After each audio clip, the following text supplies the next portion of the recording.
Bonjour à toutes et à tous, bienvenue sur Grand Lille TV en ce mardi. Avant de passer au titre de cette édition, quelques informations assez utiles sur votre météo aujourd'hui dans les régions avec aujourd'hui ce temps gris, toujours le matin avec un ciel un peu plus dégagé l'après-midi. Ce sera comme ça toute la semaine, malheureusement avec une pluie qui reste bien présente.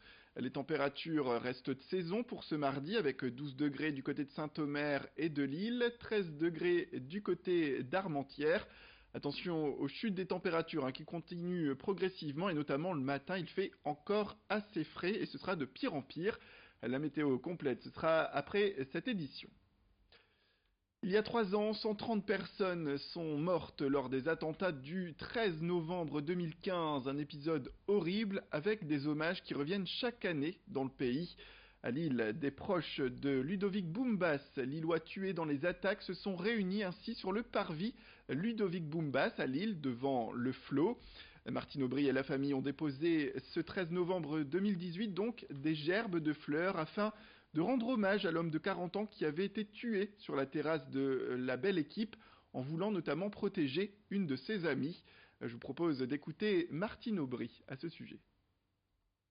Simplement le message, ne jamais oublier et rester debout. Parce que je crois que ça a été la réaction des Français par rapport à ces actes terroristes autour du Bataclan, des différents lieux et notamment de la Belle Équipe où Ludovic Boumbas a été tué. Je crois que la réaction des Français a été à la fois de l'effroi et en même temps de la solidarité. Et personne n'oublie. Et aujourd'hui, il y a des manifestations à Paris, bien sûr, mais partout il y a eu des morts, des tués par ces criminels. Eh bien, aujourd'hui, on se souvient.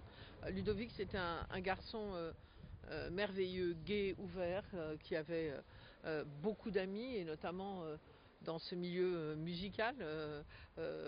Et beaucoup de ses amis sont là aujourd'hui. Voilà, on ne veut pas oublier et on veut continuer à serrer les coudes contre le terrorisme, qui est le contraire même de l'humanité, de ce qu'on attend de l'humanité. Voilà, et c'est le troisième anniversaire, mais on a l'impression que c'était encore hier. Voilà.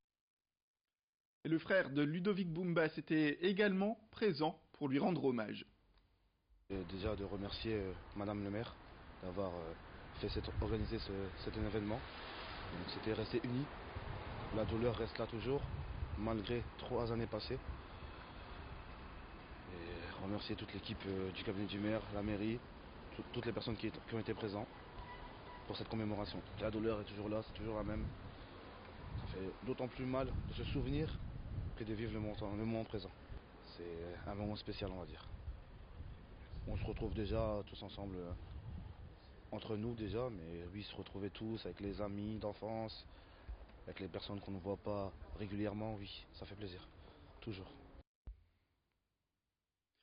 Aujourd'hui, à l'Assemblée nationale, les députés doivent voter un abonnement pour débloquer un fonds dédié de 18 millions d'euros en faveur des cancers pédiatriques. C'est l'une des volontés du collectif Grandir sans cancer, regroupant au total 85 associations de parents et de médecins.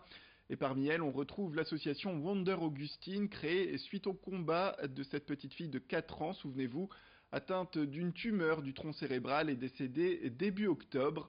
Le président de l'association, Steve Demato, est venu sur notre plateau nous dire toute l'importance de ce vote aujourd'hui. Un vote qui doit rassembler, qui doit unir, un vote qui n'est pas un vote politique, qui est un vote d'hommes et de femmes, et qui doit soutenir cette recherche. 18 millions d'euros, c'est une belle étape, c'est un beau projet. Ça va permettre de mettre en place le lancement de plusieurs projets partout en France, dans les différents centres de recherche de l'INSERM, du CNRS, sur cette recherche fondamentale et translationnelle. Donc oui, c'est pas beaucoup finalement. Alors pour nous, 18 millions d'euros, c'est énorme, mais pas pour l'État, et ça l'est en tout cas pour financer la recherche des cancers de l'enfant. Pour terminer sans transition, on vous annonce l'arrivée à Lille d'une enseigne de pâtisserie déjà incontournable depuis plus d'1 an à Roubaix. Monsieur M s'est installé ce week-end rue des 7 Agaches sur le côté de la Vieille Bourse. Majid Douali, c'est la star des salons de thé avec ses gâteaux faits maison. Auparavant salarié dans l'imprimerie, sa famille l'a convaincu de passer ses diplômes pour travailler dans sa passion toujours, la pâtisserie. Après une première enseigne donc ouverte à Roubaix, mais qui attirait les clients de toute la métropole lilloise. Voici désormais donc Monsieur M, installé en bonne place à Lille. Dans cette nouvelle boutique, le sous-sol sert de laboratoire et de cuisine. Le rez-de-chaussée est l'espace de vente pour Monsieur M. Et il y a 2 étages aménagés et cosy, bien sûr, pour manger sur place. Bref, une nouvelle pâtisserie qui ouvre à Lille.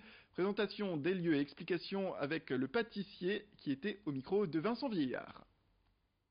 C'est pour dire déjà de varier la clientèle parce qu'on avait de fortes demandes par rapport aux gens qui venaient sur Roubaix. Au tout début, comme je vous disais tout à l'heure, on n'avait pas tant de monde que ça.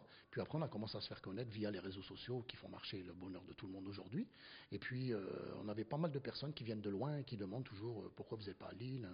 Et puis voilà, quoi. Donc, on a eu cette opportunité. Et là, on a vu hier, on a découvert carrément une autre clientèle, quoi. Des Japonais, des Anglais, des Portugais, vraiment un peu de tout, quoi. Vraiment un peu de tout. Et on le rappelle, le local de cette pâtisserie Monsieur M se situe à la Vieille Bourse. C'est suffisamment important pour être souligné puisque l'édifice est bien sûr historique à Lille. On en sait d'ailleurs plus sur ce local et son implantation.